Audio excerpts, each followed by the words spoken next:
সীমা কিচেনে সবাইকে স্বাগত। আজকের রেসিপি তপসে মাছের ফ্রাই।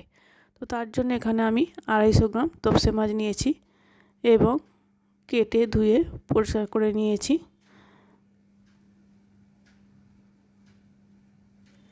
এবার এই মাছের মধ্যে আমি অর্ধেক পাতিলেবুর রস মাখিয়ে 10 মিনিট রেখে দেব। মাছের যে আঁশটে গন্ধটা তাহলে কেটে যাবে। আর এখানে 1 ইঞ্চি আদা, 3টে কাঁচা লঙ্কা, 3 কোয়া রসুন আর হাফ পেঁয়াজ কুচি নিয়েছি। নিয়ে এটাকে একটা পেস্ট বানিয়ে নেব।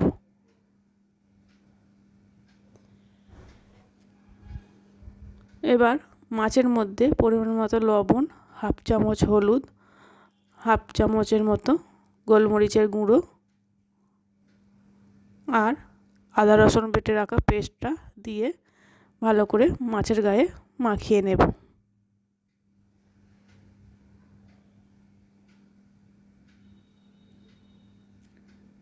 এটাকে মাখিয়ে আবারও 5 মিনিট আমি রেখে দেব।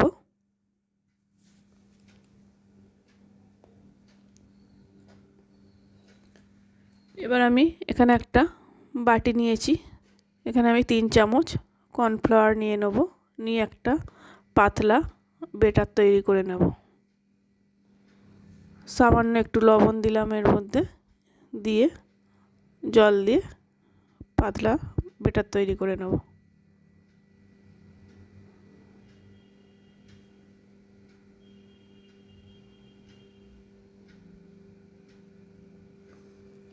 এবার এখানে আমি বিস্কুটের গুঁড়ো নিয়ে নিয়েছি। বিস্কুটের গুঁড়োর মধ্যে সামান্য একটু লবণ আর একটু হলুদ আর একটু লঙ্কার গুঁড়ো ভালো করে মিশিয়ে নেব।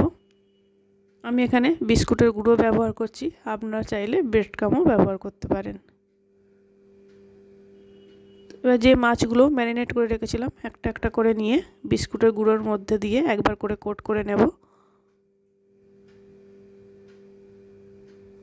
আবার একবার কর্নফ্লাওয়ারে ডুবিয়ে দিয়ে আবার একবার কোট করে নেব। এইভাবে একটু সময় ধরে কোটগুলো করে নিতে হবে।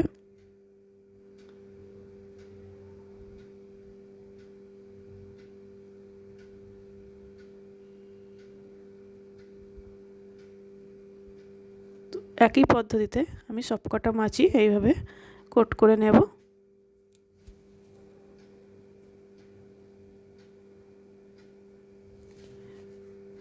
এই রেসিপিটা সন্ধ্যায় স্ন্যাক্স হিসাবে ভালোই লাগে, অবশ্যই বাড়িতে একবার ট্রাই করবেন।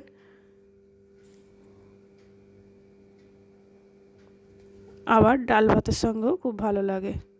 তো আমি এই কটা মাছই করে নিয়েছি। কড়াই আমি বেশ কিছুটা তেল দিয়ে দিয়েছি। তেলটা আমি গরম হতে দিচ্ছি। আমি সরিষার তেলে ভাজছি, আপনারা চাইলে সাদা তেলেও করতে পারেন।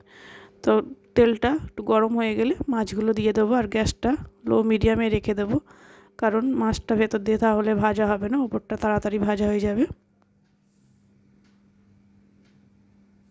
একটু সময় ধরে মাছগুলো লাল লাল করে ভেজে নেব।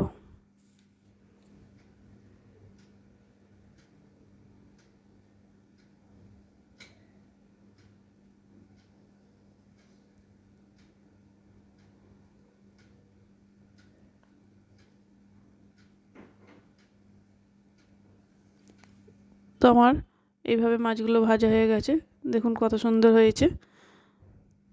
তো এইভাবে আমি বাকি মাছগুলো ভেজে নেব।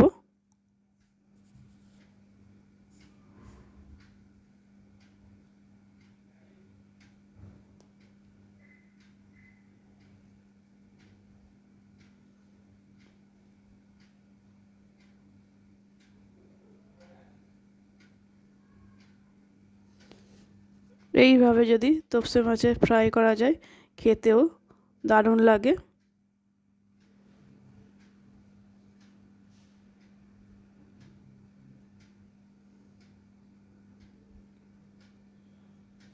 তো আমার সব কটা মাছই ফ্রাই করা হয়ে গেছে। এবার গরম গরম আমি পরিবেশন করব। চ্যানেলটা ভালো লাগলে সাবস্ক্রাইব করার অনুরোধ রইল। পাশে থাকবেন, সুস্থ থাকবেন, সাবধানে থাকবেন। আবারও চলে আসবো নতুন কোনো রেসিপি নিয়ে।